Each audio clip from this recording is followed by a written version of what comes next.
Bienvenidos a Biocosmo Salud. Yo soy Alexander Suárez, soy licenciado en fisioterapia y hoy tenemos un tema súper interesante de salud que es de la sexualidad y de la sexología. Para ello tenemos a José Monroy, quien es médico y sexólogo. Bienvenido.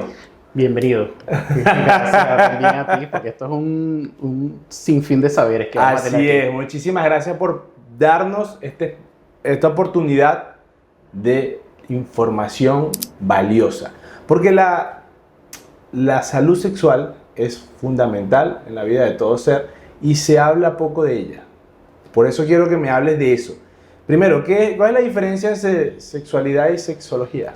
Bueno, si vámonos a sexología, es el área, por supuesto, del conocimiento, es la ciencia que se encarga del estudio de la sexualidad del ser humano. Si nos vamos a la sexología, es el conjunto de lo que puede estar rodeado en la sexología en una persona. Por ejemplo, su capacidad de sentir, amar, querer, integrarse desde el amor con otra persona. Además están rodeadas también las fantasías, el deseo, el placer. Todo eso es sexualidad. Todo eso puede estar englobado en el ser humano. Entonces, lo que es todo ese conjunto de la sexualidad. Ok. ¿Y cómo ha cambiado o cómo está la sexualidad en el siglo XXI? Mira, la sexualidad del siglo XXI está arropada, por supuesto, con los medios tecnológicos. No ha cambiado desde el punto de vista del ejercicio de la función sexual. Cuando hablamos del ejercicio de la función sexual, es lo que la sexualidad propiamente dicho las personas conocen como acto sexual. Y el ejercicio de la función sexual es ese encuentro entre las dos personas, donde pueden tener, por supuesto, intercambios tanto fisiológicos, corporales, genitales, como extragenitales. Sin embargo, la sexualidad en el siglo XXI, como te estaba comentando, está arropada por los medios tecnológicos. Tenemos, por supuesto, ha cambiado con que es más visible la sexualidad, aunque todavía se permanecen con muchos tabús basados a la cultura, a la religión, a la sociedad, a las mismas creencias culturales de cada una de las familias. Sin embargo, la sexualidad como tal del ser humano sigue siendo fundamental para la reproducción y por supuesto para generar placer entre los seres. Lo recomendable desde una vista de estudio es ir eliminando tabú, o hay algunas corrientes que dicen que mientras más conservadores hemos sido a nivel social en este tema, la sociedad se ha mantenido como más tranquila. ¿Tú qué piensas de eso? Mira, lo primero que debemos hacer las personas cuando empezamos a hurgar en la sexualidad del ser humano es eliminar errores de conceptos. Okay. ¿Por qué? Porque es la base fundamental. Cuando nosotros tenemos errores de conceptos, eso nos van a nosotros a truncar, nos van a limitar para poder tener un ejercicio de la función sexual placentera. Además, cabe destacar que la sexualidad no solamente es la penetración o el coito, sino que va más allá. O sea, va con el encuentro entre las dos personas, desde la intimidad, la comunicación, las relaciones de pareja. Además, esa sexualidad también va hacia el derecho humano de los derechos sexuales y reproductivos que tenemos todas las personas. Claro. Además, hay que respetar. Eso está muy bien enmarcado en lo que es la definición, hablando de términos, lo que es la definición de la salud sexual. Según la Organización Mundial de la Salud para el año 2002, la salud sexual es el equilibrio biológico, psicológico y social de las personas cuando se relacionan con la sexualidad. No solamente es la carencia de alguna patología, de alguna limitación, sino que va más allá relacionados a los derechos y por supuesto donde debe ser un acto consensuado. Claro, no, fundamental esa parte. Pero fíjate, yo he estado trabajando en muchas ramas. Yo más que todo trabajo el aparato locomotor, la columna, las articulaciones, los ligamentos, pero también he estado con osteópata cerca del tema de las emociones, el tema de cómo ha cambiado en los últimos años, mayor tasa de depresión, mayor tasa de ansiedad, mayor tasa de problemas metabólicos, hepáticos, digestivos. Entonces básicamente ha habido en muchos aspectos, desde la parte de endocrinología, de gastroenterología, de urología, o sea, hay bastantes alteraciones en estos últimos años por factor alimenticio, por tecnología, por sobreuso de X cosa. en el ámbito sexual ha habido también un cambio significativo en los últimos años o todavía nos mantenemos en esa rama? Mira, con referente a lo que me estás planteando, es importante saber que la sexualidad del ser humano puede estar limitada o puede estar truncada en un placer cuando existen varios de esos factores que tú estás comentando. Por ejemplo, la salud mental es fundamental. Si existe estrés, ansiedad, cualquier factor de riesgo psicosocial, existe alguna patología psiquiátrica en el paciente, eso puede todo eso repercute en la sexualidad. Además, si ese paciente también somatiza algún tipo de patología o cualquiera de esas emociones por medio desde el punto de vista endocrino, cardiovascular, respiratorio, digestivo y hasta musculoesquelético. En el caso de ustedes, los fisioterapeutas, ustedes pueden observar. ¿Qué es lo que sucede? Muchas veces, en la misma rama de las ciencias de la salud, por ejemplo, el personal de fisioterapia, el personal de medicina, el personal de enfermería, cuesta mucho entrarle y abordar lo que es la sexualidad de las personas, cuando la sexualidad es parte de la salud de las personas. ¿Por qué? ¿Por qué les cuesta? Por los mismos tabú que pueden venir. No solamente se confronta con la ciencia, sino también desde el punto de vista cultural. El tabú todavía desde lo religioso, desde lo cultural, desde lo social, desde la cultura latinoamericana, que estamos rodeadas, por supuesto, de una sociedad bastante machista, y que el tema de sexualidad es un tema que es tabú, o sea, es un tema que se castra dentro de la sociedad. Al hombre se le permite, por supuesto, hablar de sexualidad, en cambio a la mujer no. Entonces, esto puede ser un choque desde el punto de vista social y hasta a la hora de ejercer nuestras funciones como profesionales de salud. ¿Y eso está en aumento? ¿Esos tabús siguen manteniéndose como hace 50 años o crees que ya van bajando? ¿Hay una apertura aparente o hay una apertura real? No, hay una apertura que se ha estado generando. Sí se está generando. Sí se está generando.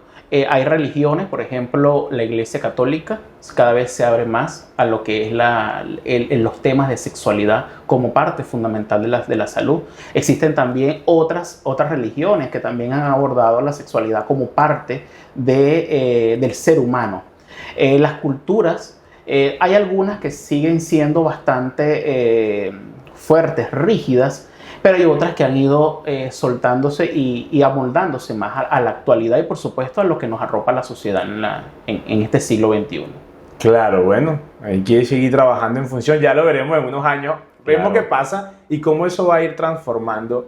Fíjate que yo desde años atrás he estado estudiando muchísimas culturas a nivel de medicina y a nivel de salud, de las medicinas orientales, todo lo que era el tema de la parte de la India.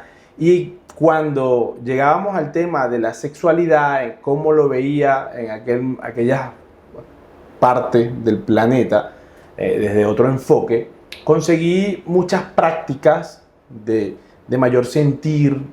Iban como a diferencia de este lado, que era más coito, que era más cuerpo, aquella parecía que era como más espiritual, como más tántrico, como más erotismo, no sé si me explico.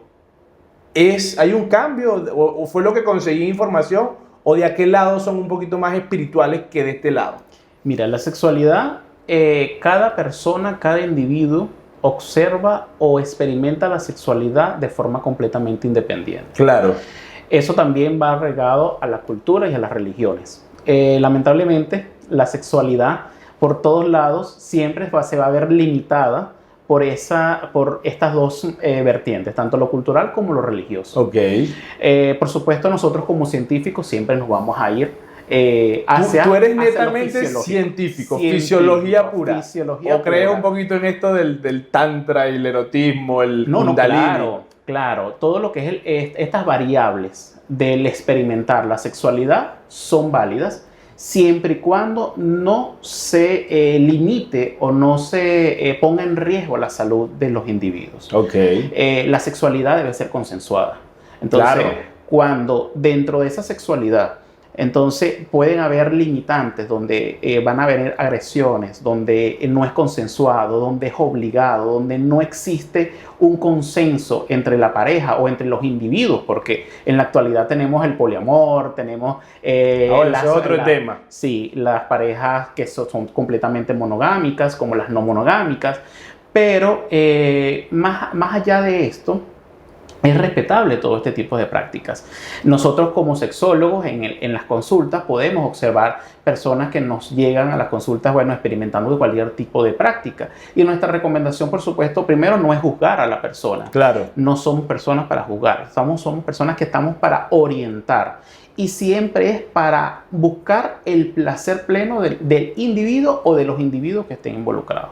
O sea, evitar cualquier infección de transmisión sexual, cualquier enfermedad de transmisión sexual, cualquier agresión, cualquier vulnerabilidad dentro de la pareja. Y bueno, pare de contar cualquiera de estos que pueden truncar o violar los derechos sexuales o reproductivos de las personas. Claro, bueno, eso es importantísimo. Y si siempre lo haces hincapié, siempre considero que todo tiene que ser consensuado. No, Sí. No puede ser diferente. No, claro. Y esa es una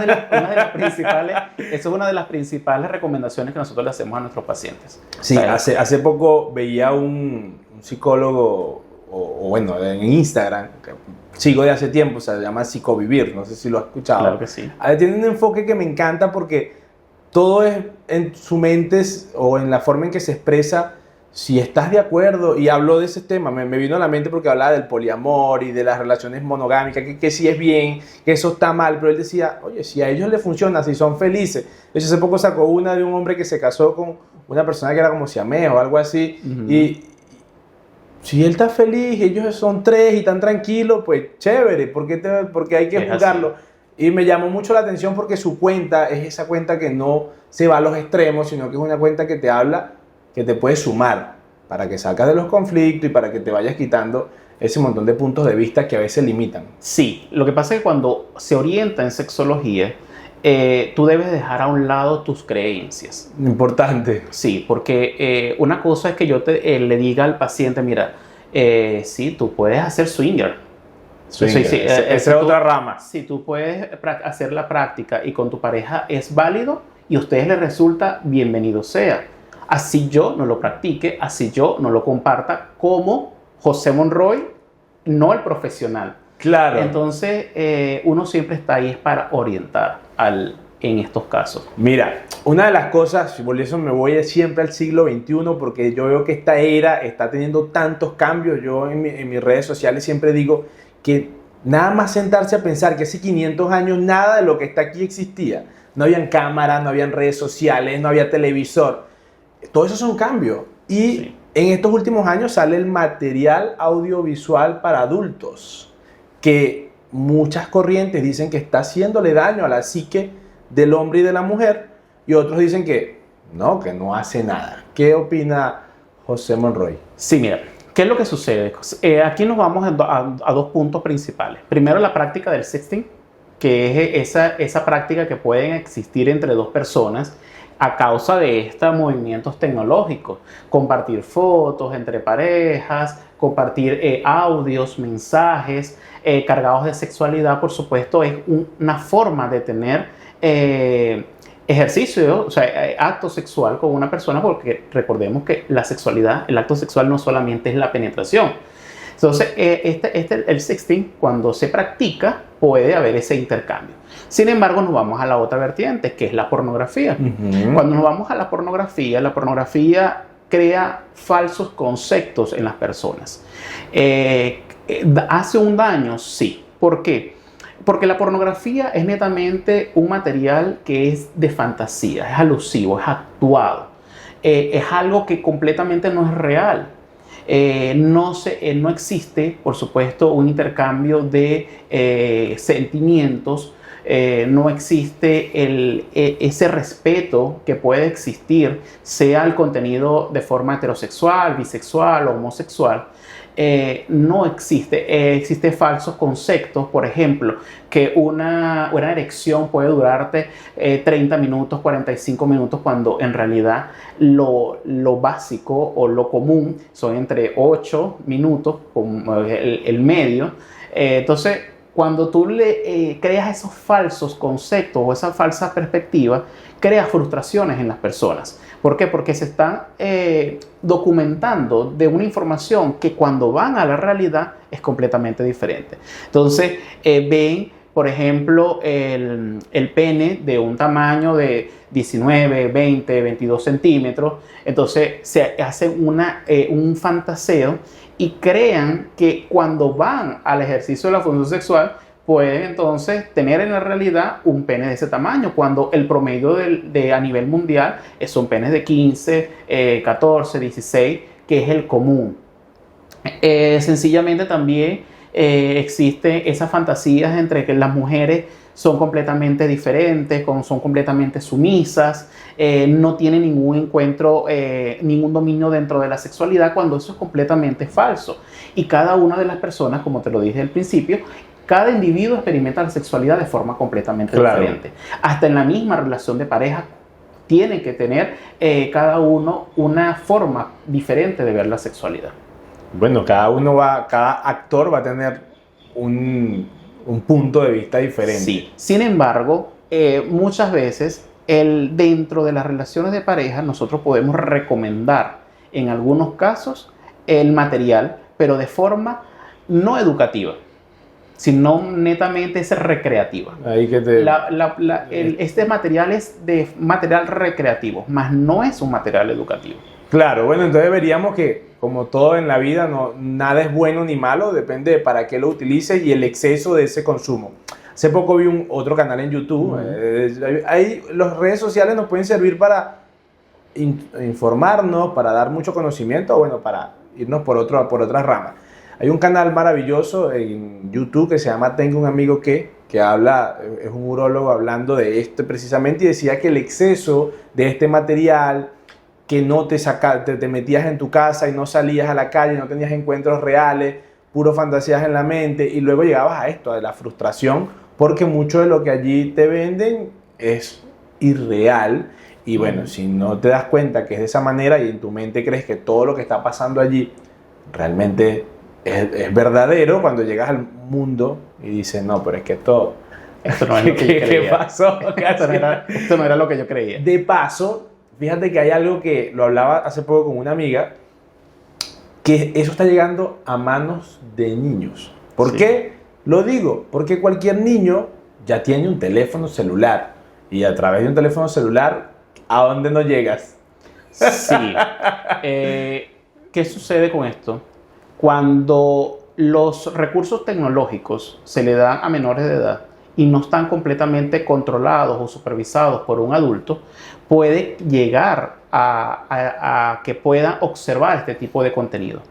Pero, sin embargo, la otra parte que hay que tener mayor énfasis es evitar que estos niños puedan tener contacto con depredadores sexuales, llámense pedófilos. Por el teléfono. Pederasta, porque tienen acceso a las redes sociales.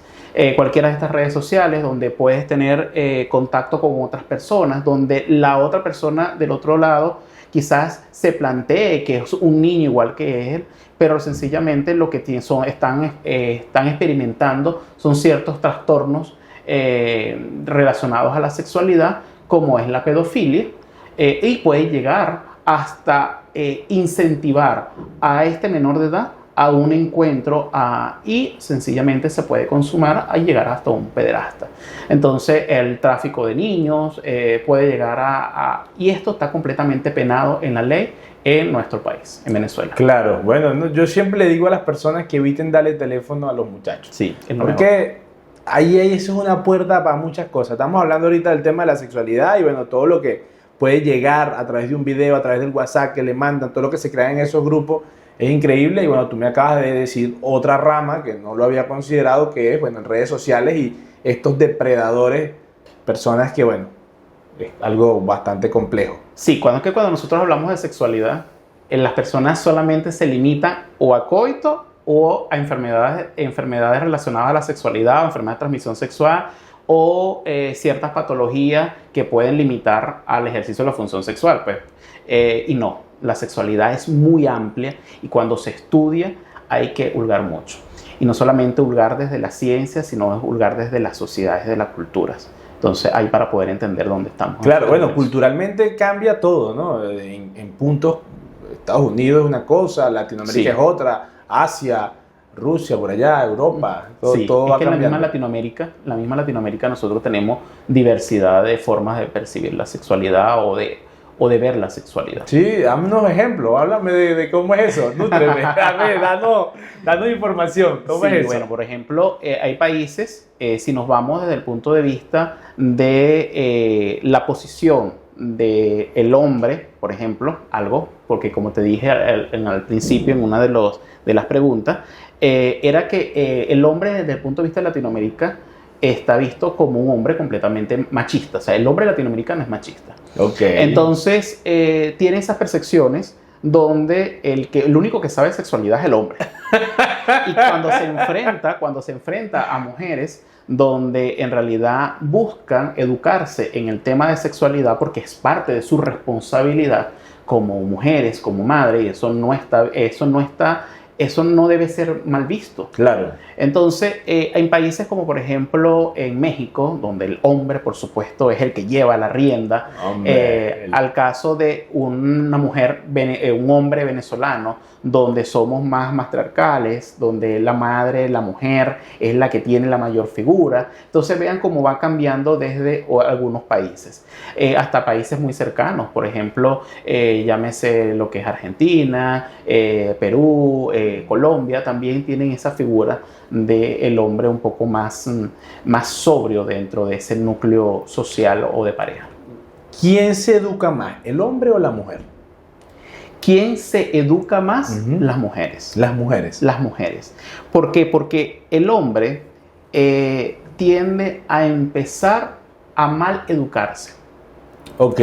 ¿Por qué? Claro, yo sé que te crea así como que cierto... Dame información. ¿Por qué? Porque la mala educación comienza desde los colegios. Ok. Cuando en el liceo está el compañerito, viendo la revista, Ajá.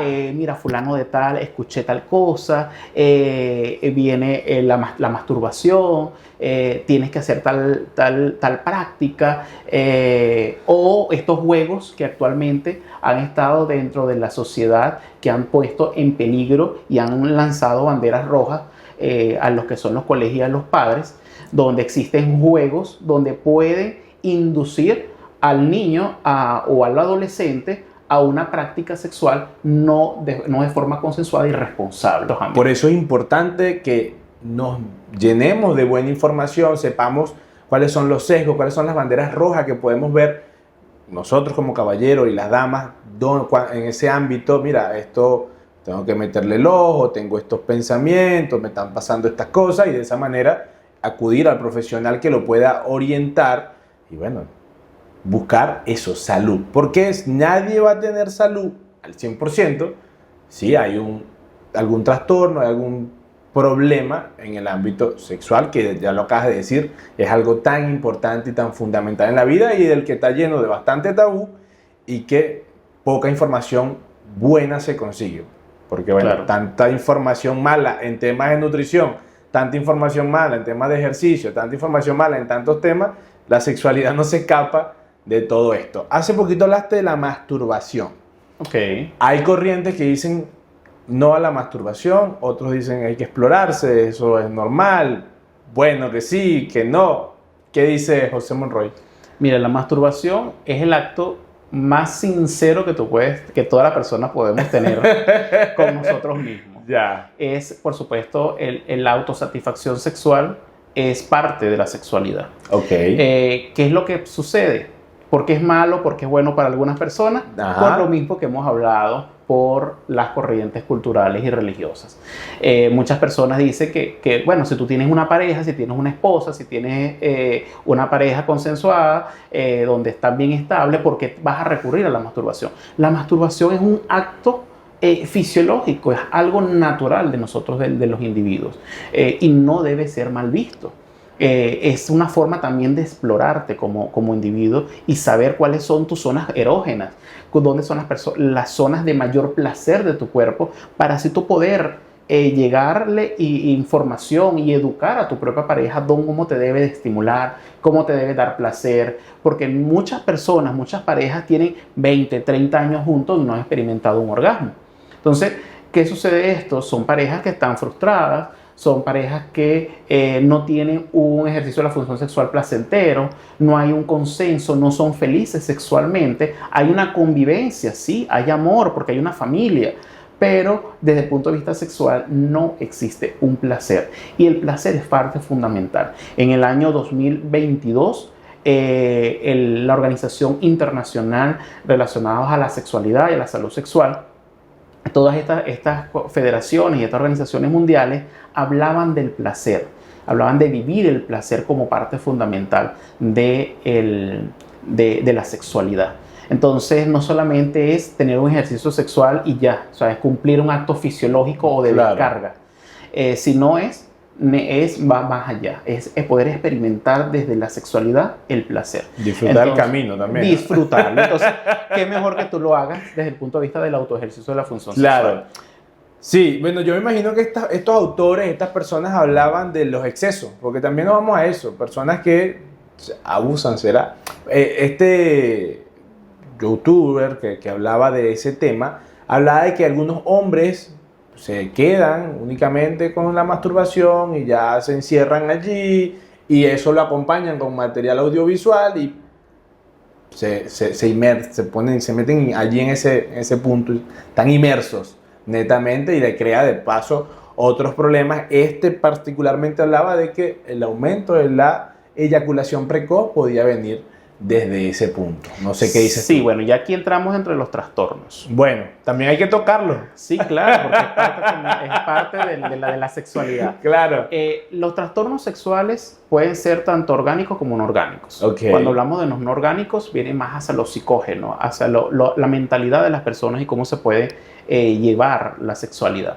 Entonces, cuando hablamos de los excesos, hablamos de esas adicciones a la sexualidad. Según, por ejemplo, las asociaciones psiquiátricas, por ejemplo, la Asociación Psiquiátrica de Norteamérica o ciertas organizaciones también relacionadas a la sexualidad, llámese la misma Organización Mundial de la Salud. Estos hablan de que las adicciones en la sexualidad pueden traer ciertas consecuencias. Por supuesto, entre esto, una poca satisfacción sexual a la hora de poder tener convivencia con una pareja, la eyaculación precoz, por supuesto la adicción como cualquier otra adicción, se va a consumar ¿de qué forma? Se va a consumar de contenido excesivo, de contenido pornográfico o audiovisuales, además de el sexting, que sea más recurrente, la masturbación, por supuesto, en exceso, o sencillamente el encuentro sexual con otras personas de forma repetitiva y sin ningún tipo de compenetración entre las parejas. ¿Qué termina dando como resultado? Además de poder tener eyaculación precoz, también puede tener ciertas frustraciones, porque quiero más, es como una adicción. Entonces, busco una dosis más alta. Esto me empieza a mí a repercutir no solamente desde el punto de vista social, sino desde la pareja y por supuesto hasta desde el punto de vista laboral. Porque entonces estás trabajando, entonces estás pensando ya en el poder masturbarte, poder tener algún encuentro con alguna persona, entonces tienes que desprenderte de lo que estás haciendo, de tus funciones normales. Entonces, ahí hay una línea muy delgada entre lo normal y lo patológico. Claro. Cuando ya todo es en exceso, cuando tú condicionas tu sexualidad para poder experimentar otras prácticas y más allá a lo que es el encuentro entre dos personas o consigo mismo, entonces ahí ya estamos entrando en lo que es los trastornos. Y esos trastornos actualmente, imagino que hay estadísticas, ¿están en aumento o hay en este caso una curva, está plano, una meseta? Bueno, mira, causado a la sociedad que vivimos, Ajá. Muchas veces hablar de sexualidad nos cuesta. Ir a un experto en sexología cuesta, porque por el mismo tabú y por la misma castración social que nosotros tenemos. Entonces, unas estadísticas específicas de trastorno es un poco difícil conseguirlo. Sin embargo, sí se reportan las infecciones o las enfermedades de transmisión sexual porque son de carácter epidemiológico de declaración. Y por supuesto eso desde los centros de salud públicos o privados sí se tiene una estadística. Sin embargo, desde estos trastornos de punto de vista orgánico o no orgánico, es un poco vaga quizás o la información que se tenga desde el punto de vista epidemiológico no es tan certera. ¿Por qué? Por todas estas vertientes que desean, no se desean dar a conocer a la luz pública. Claro. Entonces, siempre va el paciente que va a la consulta y quiere que, por supuesto, todo se mantenga en secreto, que no se hable de nada. Por supuesto, es su deber, es su derecho como paciente mantener el secreto profesional. Sin embargo, es difícil que la persona, el hombre, vaya a la consulta. Siempre es la mujer la que toma la iniciativa para que su pareja tenga esa ayuda para poder mantener una relación de pareja bastante buena. Bueno, importante que se vaya creando conciencia de esto y perder el miedo de ir con el profesional a que le ayude en ese sentido. Sí, y saber a qué profesional se va a dirigir. No cualquier profesional de la salud está preparado para poder orientar en sexología. Para eso cada quien está dentro de su rama. Los orientadores en sexología, los sexólogos, están los... ¿Orientadores en sexología es uno? Sí, claro. ¿Sexólogo? Médicos, también están, porque son de las diferentes formas de estudio de la sexualidad. Pero también las personas que acuden, por ejemplo, a su ginecólogo, a su mastólogo, a su urólogo, son válidos siempre y cuando este profesional tenga, por supuesto, los conocimientos básicos y óptimos para poder orientar en sexualidad. Hablemos también del tema de la farmacología, que veo que puede estar en aumento actualmente. El hombre usando fármacos para tener erecciones y están desarrollando, y por ahí vi una crema que sacaron. Mira. Y todo el mundo comprando Vitafer.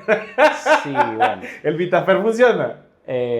Bueno, yo no lo he utilizado. Pero bueno, ¿qué los dice pacientes las estadísticas? que los pacientes dicen que sí está. Bueno, sí lo utilizan. La Pero yo alternativa. creo que el mayor estimulante sexual está aquí. En la mente, esto funciona y está, ya te lo crees. Yo siempre le he dicho tanto a mis pacientes como a las personas que les doy clase y que les he dado clase en los diferentes diplomados en sexualidad, que puede tomarse la persona el mayor estimulante sexual que quiera.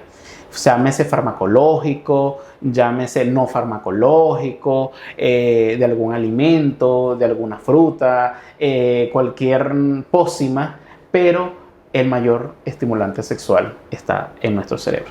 Porque si te puedes tomar un camión completo de cualquiera de esos fármacos, pero si no te conectas con la persona, esa persona no te llena desde el punto de vista sexual, esos fármacos no va a hacer ningún tipo de efecto. Eso no es una pócima mágica. Eso hay un complemento desde lo fisiológico. Yo pensé que el sildenafil era un tiro al piso. Bueno, esto puede ser. Hay personas. Llámese, y hay muchos en el mercado. Claro. Pero estos fármacos estimulantes deben de estar bien claros a quién se les va a dar, porque no a todas las personas el fármaco es el más ideal. Claro. También tiene que ser, porque hay personas que creen que porque no existe una buena erección, hay una pérdida de la erección, enseguida se tienen que ir a un fármaco. No, esto puede ser a causa del punto de vista psicológico, causado por el estrés, el día a día, algún detonante, algo que no esté funcionando dentro de la relación.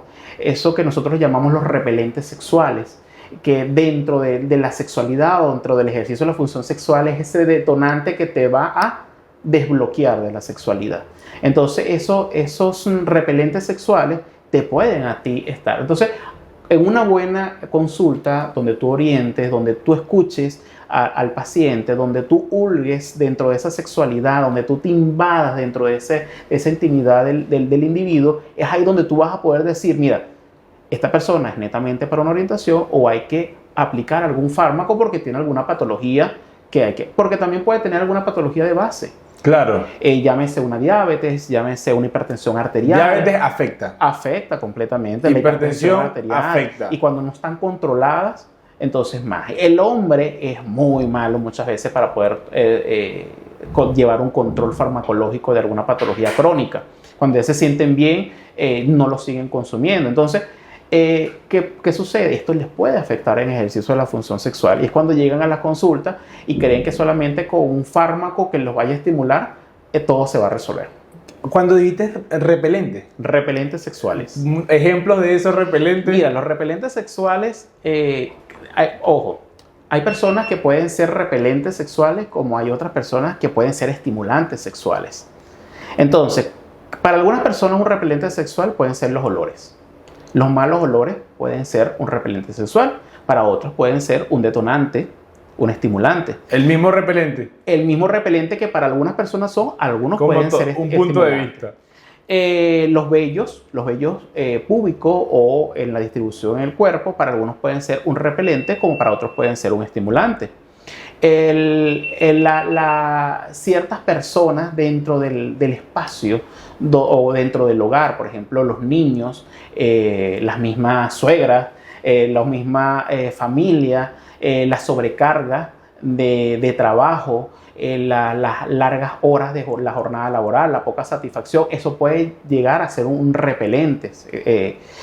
Ciertos ruidos que pueden estar dentro del lugar donde se vaya a consumar ese ejercicio de la función sexual, puede darte ese detonante para que baje el deseo y el placer sexual. Entonces, si tú no tienes deseo, no vas a experimentar y no vas a cumplir las 4 etapas de ejercicio de la función sexual.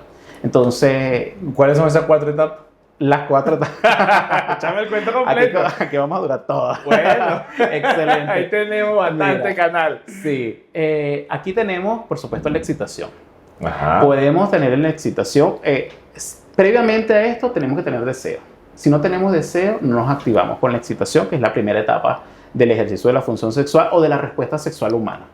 En la excitación van a haber cambios, por supuesto, tanto genitales como extragenitales. En los genitales, en el hombre, por supuesto, la tumefacción del pene, aumento del tamaño del pene, dependiendo si eres de lo que llaman team sangre o si eres team carne. Ajá.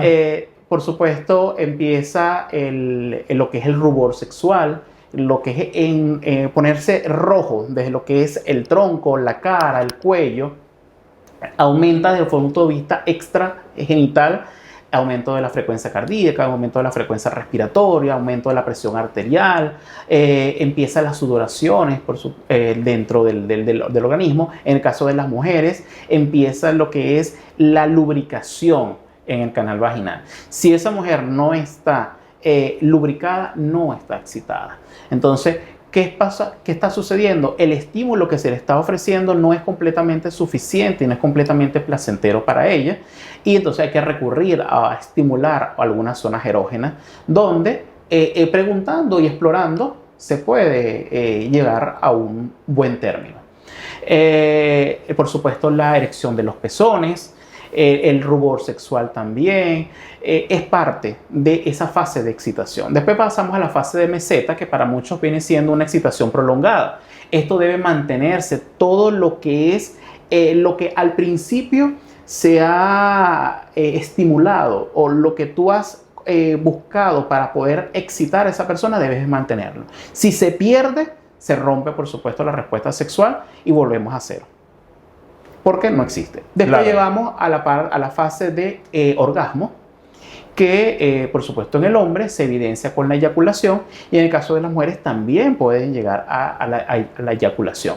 Sin embargo, muchas personas tienden a confundirlo con el squirt, que esto es completamente diferente, donde el contenido es más proveniente de la vejiga y urinaria, y que no es propiamente dicho esos mismos componentes de lo que puede estar relacionados al semen. Claro. Por supuesto, sin espermatozoides. Claro. Porque solamente nosotros. Solamente el hombre, por supuesto, va a producir espermatozoides. Y después vamos entonces a la fase de resolución. Que sería la cuarta. La cuarta después del orgasmo. Ok.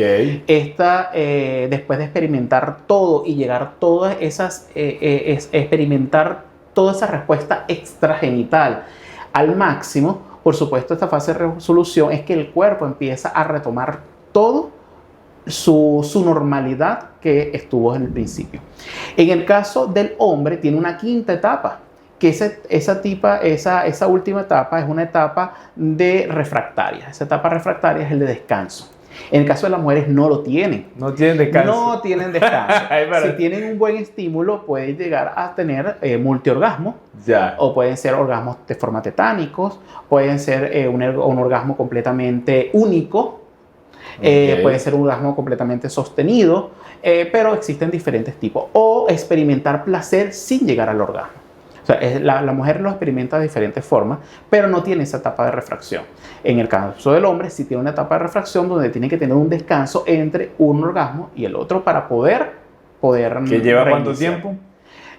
Todo dependiendo del individuo y también de ciertos factores que puede tener. O sea, puede llegarte a 10 minutos, 15 minutos, dependiendo cada uno de las personas o lo que pueda estar consumiendo. Porque sí, hay personas que pueden estar previamente, están consumiendo alcohol, por supuesto, esa etapa puede o alargarse o llegar a un periodo más corto. ¿El alcohol te juega a favor o te juega en contra?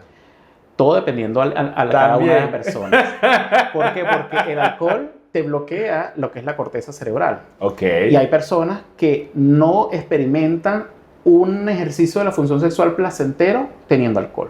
Sin embargo, hay personas que pueden decir que el alcohol los puede inducir, pero esta inducción es más que todo porque hay un desbloqueo es como romper el hielo y te sientes más libre, te sientes más relajado y puede llegar a inducirte mayor placer en las personas. Entonces todo depende de ti, de cómo te conozcas. Todo depende de cada persona. Sí, como todo es individualizado, pero bueno. Todo completamente El individualizado. alcohol depende de hasta dónde llegues también, porque si se te van las copas, claro.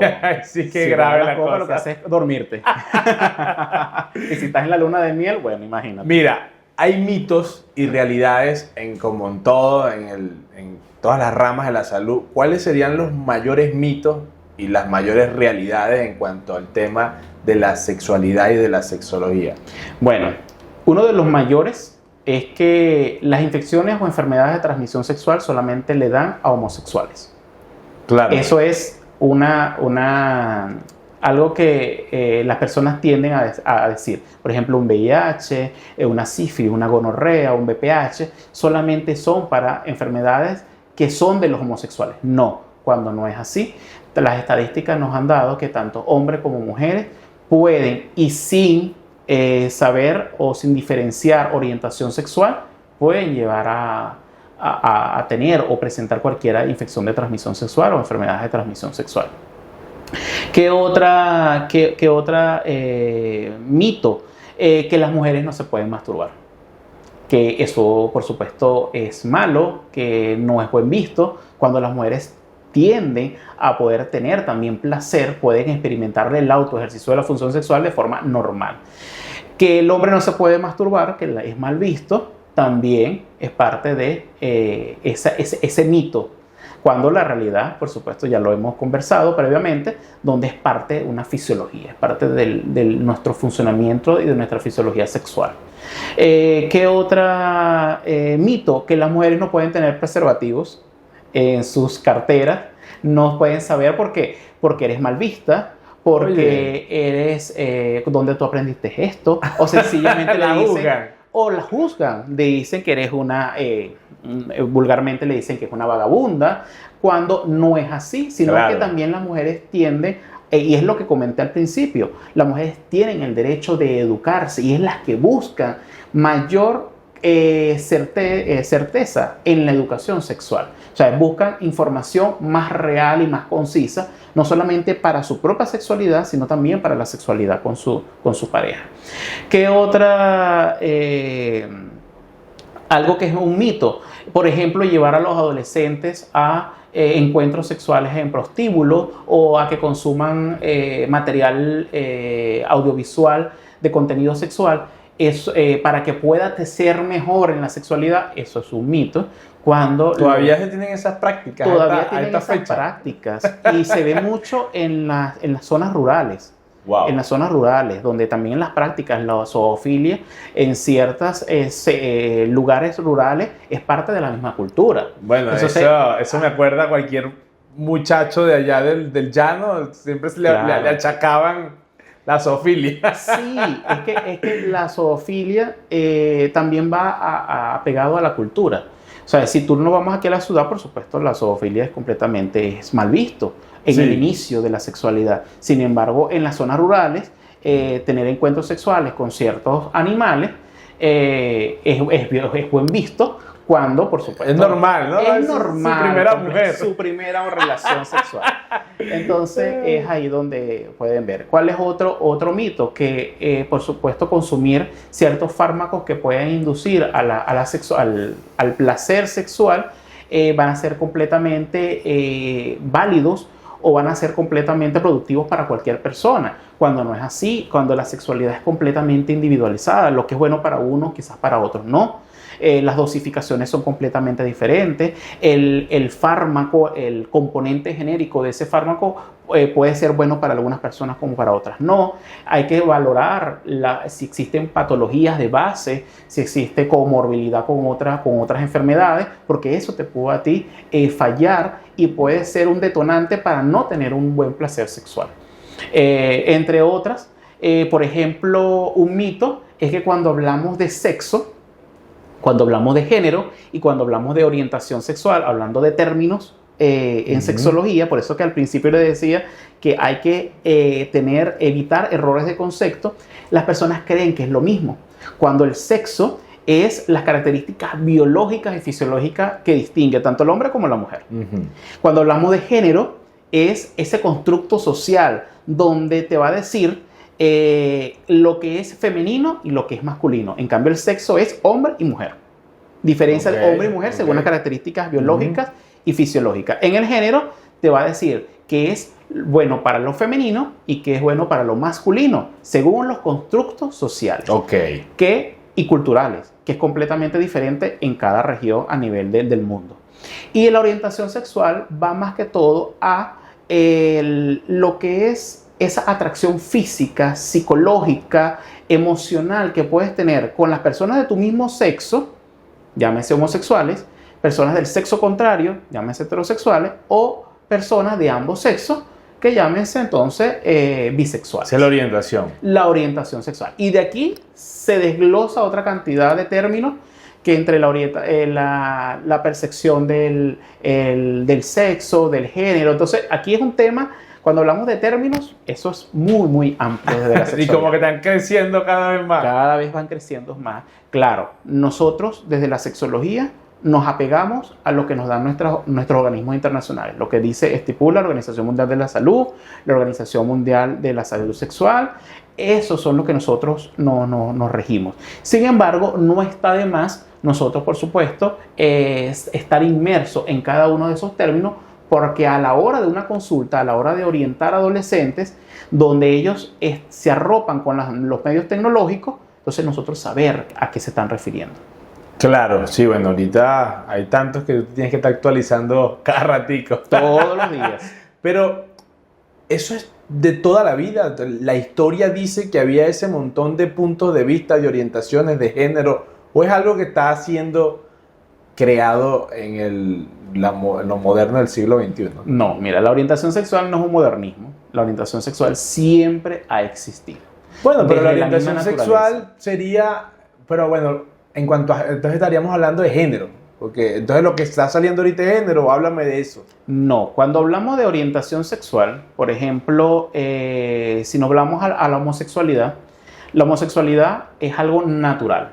Hasta los mismos animales hay relaciones homosexuales. Si nos vamos a la historia, la homosexualidad en otras épocas era o buen visto o mal visto. Y hasta tener relaciones sexuales con otras personas de tu mismo sexo te podía tener, según la posición que tú adoptabas dentro de esa relación, podías verte como una persona con mayor dominio o, por supuesto, con mayor sumisión.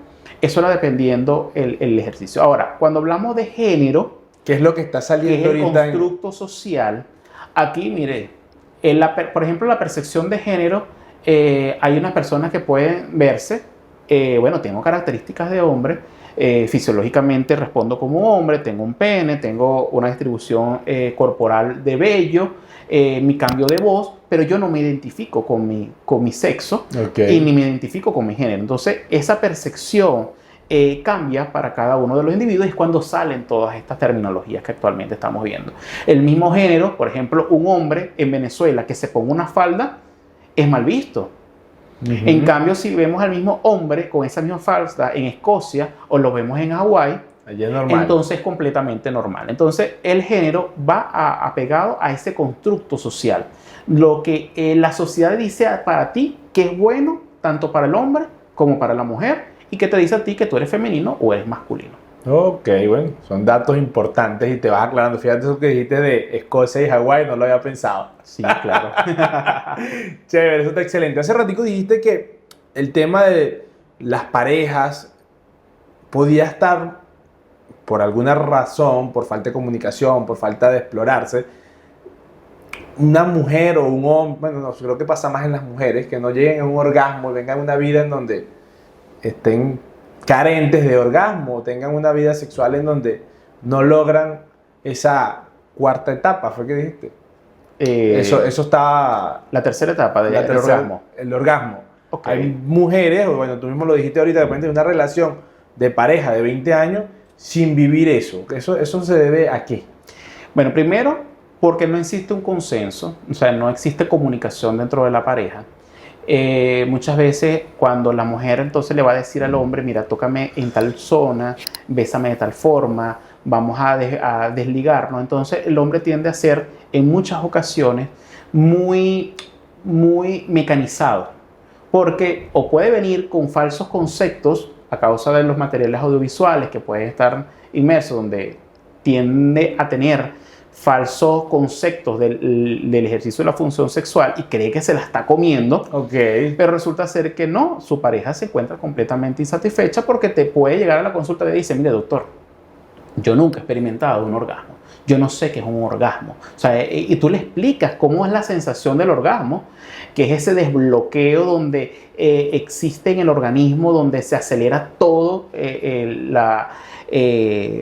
todo lo que son desde el punto de vista fisiológico, la respiración, la frecuencia cardíaca, la frecuencia respiratoria, la presión arterial, donde hay ese cambio completamente y ese momento se desbloquea tu cerebro y se desconecta para poder experimentar el mayor placer. Entonces, muchas mujeres dicen, no lo he tenido, porque mi pareja no me estimula como tiene que ser, no hay un preámbulo, no hay un jugueteo, no hay una etapa de excitación completamente satisfactoria, netamente va a lo que es la penetración, lo que yo le digo y siempre trato de educar a evitar el mete, saca, sacude y guarda. Okay. ¿Por qué? Porque no se experimenta el orgasmo, no existe un buen placer, solamente lo que buscamos es una descarga. El hombre busca una descarga más que complacer y satisfacer desde el punto de vista sexual a su pareja. Entonces, no se puede experimentar lo que también yo le digo a las pacientes, experimenten esos orgasmos, esa montaña rusa de orgasmos donde ustedes pueden sentirse completamente satisfechas. Hablen con su pareja, díganle cuáles son sus necesidades para que puedan tener. Y cuando vamos a terapia de pareja, que vamos con se plantea al principio con los dos, después de forma individualizada, y de forma individualizada cada uno drena lo que no drenaron en pareja, y al final, por supuesto, lograr que ellos se compenetren y que puedan comunicarse y puedan decir, mira, yo tengo esta necesidad como persona, porque la sexualidad es parte de nuestra salud. Y si nosotros no estamos plenos, no estamos satisfechos de nuestra sexualidad, no estamos completamente saludables. Claro, ¿no? Y fíjate que acaba de decir algo que va más bien a jugar a favor de las dos partes, porque el hombre, me imagino que tener esa capacidad, porque debe también frustrarse de algún punto si ve que su esposa, su pareja, jamás llega al orgasmo. Bueno, no sé si se preocupan por eso, ¿no? Mira, y aquí el error es que muchas mujeres tampoco lo dicen. No lo dicen. No lo dicen por pena a que su pareja la juzgue. Ok, mira, Entonces, interesante. o decirle, tildarla de forma errada, de que, ay, pero ¿qué quieres tú? ¿Quién te juzgarla y decirle, ah, pero ¿dónde tú experimentaste esto? O ¿quién te produjo eso? O si es una persona, una mujer que viene ya con un pasado, una relación previa, entonces, bueno, pero es que tú quieres que yo te haga lo mismo que te hizo fulano de tal. No, o sea, no se está hablando del individuo, se está Ok. hablando es del ser, o sea, de la persona. Por eso que desde el punto de vista, lo que tú comentabas hasta del sexo tántrico, esa conexión espiritual es fundamental. No solamente es de lo biológico, lo psicológico y lo social, sino también es meter la espiritualidad. Y la espiritualidad no es la de la religión, sino del ser. O sea, Del ser. poder tener esa compenetración de esa persona y su conciencia de su sexualidad. Bueno, a mí me parece fundamental. Yo digo que sin esa parte, oye, bueno, hay personas que me imagino que no la incluyen, que todo es sexo, la broma casual, toda la cosa, pero a mí me parece que ese acto en mi psique es muy valioso, es maravilloso y que ese ser que se conecte con esa otra, porque ahí se intercambia de todo. Que cambia Sí. todo. Se Es que intercambia, ¿no? es que la sexualidad es el acto de tú poder dar lo más valioso de ti, que es tu templo, tu cuerpo. Correcto, el templo. Entonces, ese cuerpo, si tú se lo estás otorgando a alguien que puede tener mucha historia, y detrás de esa historia tú te estás acostando con muchas personas. Hay una historia. Entonces, un historial grande. Una historia. Entonces le estás permitiendo a que esa persona invada lo más sagrado, que es tu cuerpo. Entonces debe ser un acto que sea completamente responsable. Sí, en ese tiempo que estuve estudiando bastante acerca de todo este tema del tantra, de la kundalini, de esa energía espiritual que se mezcla, conseguí el término y me quedé, me lo compré, dije esto me gusta, en donde cada individuo es un universo. Y ahí, cuando de hecho ya hablamos ya de la fecundación, de crear un nuevo universo a través de un Big Bang. Era la forma de explicar que un universo nuevo nacía. Claro. Y oye, me llamó la atención y dije, oye, esto me suena. Y como todo en la vida es tu punto de vista, es tu creencia, solo moldea. Entonces yo dije, bueno, Sí. me lo voy a creer.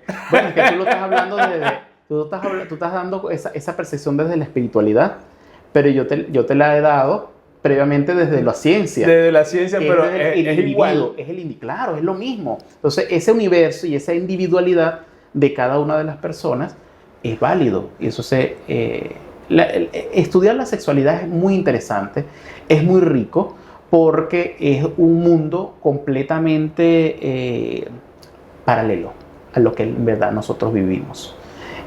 Cuando nosotros muchas veces nos encontramos entre todas estas variables, en donde el hombre o la mujer, el ser humano está en el medio, pero está rodeado para poder entender su sexualidad desde lo cultural, desde lo religioso, desde la ciencia, desde la espiritualidad, desde lo social, desde su psicología. Entonces vemos que esto va más allá de lo que las personas creen que es la sexualidad, y que muchas veces las personas tienden a ponerle un tabú. O sea, es por eso, porque se ignora lo amplio del tema de la sexualidad. Bueno, entonces hay que irse documentando cada vez más para irnos quitando esos tabús que nos limitan, Claro que no que nos sí. permiten vivir una vida sexual plena y que nos quitan salud, porque ya lo acabas de decir, esto es salud. Sí. Así nos quitamos tantas creencias y tantos mitos como tú lo dijiste. Sí, de por sí yo soy parte del grupo docente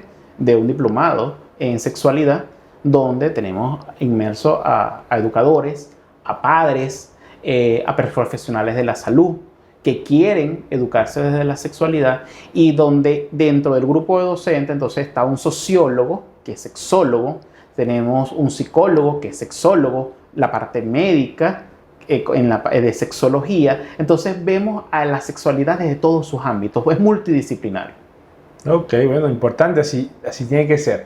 Yo voy a seguirme documentando, yo voy a seguir leyendo por allá los libros de la India, Claro y los que sí. libros de Oriente y Occidente para tener una visión más amplia. Bueno, me acabas de decir muchísimas cosas que me despertaron, que me llamaron la atención y que voy a estudiar más. Eso del tema de las zonas y de las regiones de donde se ve también es bastante interesante. Y bueno, un mar de conocimiento que hay que seguir explorando. Claro que sí, claro que sí. ¿Tus redes sociales? Mis redes sociales, @dr.monroyjose. También me pueden conseguir por @dinamismo sexual, donde también estamos manteniendo comunicación desde la sexualidad. Tenemos nuestro Instagram Live cada semana. También nosotros hablamos de sexualidad y de temas muy específicos, pero bueno, me pueden seguir por estas redes sociales sin ningún tipo de problema. Ok, para finalizar, ¿alguna recomendación general que les dé a esas personas que van a iniciar su vida sexual, que ya tienen una vida sexual y quieren mejorar o que quieren conseguirse, que quieren llegar a otro nivel, se puede decir, porque quieren quitarse los tabús? ¿Por dónde empiezan? ¿Qué hacen? Lo primero que tienen que hacer es educarse. Educarse. Educarse, y no todo lo que se consigue en internet es completamente válido.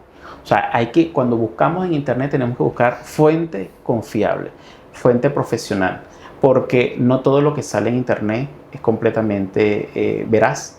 Entonces, buscar capacitarse y orientarse y educarse con expertos, con personas que han estado estudiando la sexualidad humana, donde existen grandes cantidades de científicos e investigadores que desde el siglo pasado han hecho conocimientos y ciencias desde la sexualidad y que han estudiado al ser humano.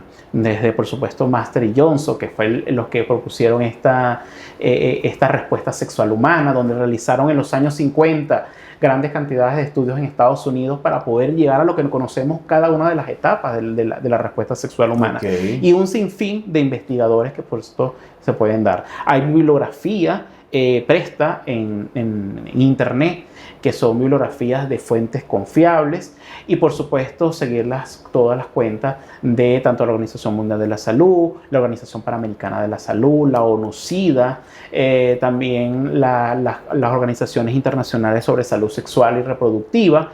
Ellos también te van a dar información confiable y valedera. Ok, bueno, entonces ya tenemos las recomendaciones, ya sabemos a dónde tenemos que ir y luego volvemos a tocar estos temas en un próximo episodio. Claro que sí, mantener la comunicación y la sexualidad responsable. Así es, bueno, muchísimas gracias. Gracias a ti por la invitación. Chévere, y recuerden que existe un universo natural al servicio de tu salud. ¿Cómo se debe preparar el biodigés? Vamos a tomar una cantidad de agua equivalente a una taza.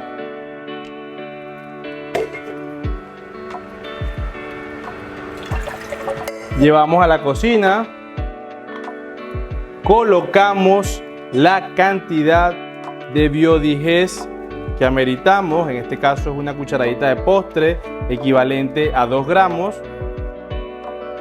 Dejamos hervir 2 minutos.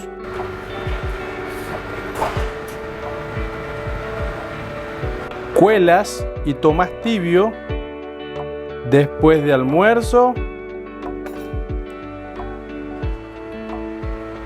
o de cena, porque tu salud digestiva vale oro.